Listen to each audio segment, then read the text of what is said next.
سو کر اٹھنے کی دعا. قبروں سے جب لوگ اٹھیں گے نا کہیں گے کہ کس نے اٹھا دیا؟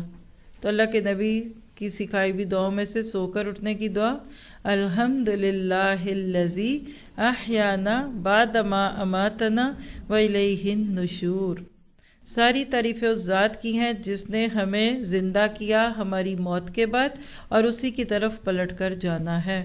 ہر رات کی نیند اصل میں آپ کو ایک یقین دہانی کرواتی ہے کہ ایک دن آپ نے اس دنیا سے اٹھ کر اگلی دنیا میں جانا ہے اور آخرت کوئی دور کی چیز نہیں، صرف آنکھیں بند ہونے کی دیر ہے.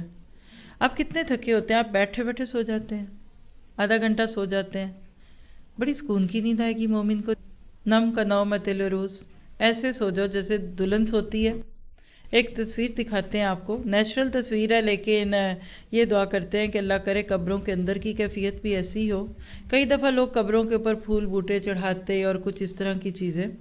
تو یہ ایک قبرستان ہے، قدرتی طور پر اس میں گھاس ایسے اگی ہوئی ہے، آپ دیکھ رہے ہیں. اگر اعمال خوبصورت ہوں تو پھر قبروں کو پختہ کرنے کی ضرورت نہیں پڑتی، پھر قدرت کا یہ کرشمہ اللہ تعالیٰ خود کروا دیتا ہے. یہ بھی ایک قبرستان ہے، اللہ ہماری قبروں کو منور کر دیں. نروے میں ہمارے گھر سے گزرتے ہوئے اسکول کے راستے میں قبرستان آتا ہے. کبھی بہار کے موسم میں آپ وہاں سے گزرے نا تو یقین نہیں آتا کہ یہ قبرستان ہے یا باغ ہے. تو دعا کیجئے کہ قبر جنت کے باغوں میں سے ایک باغ ہو.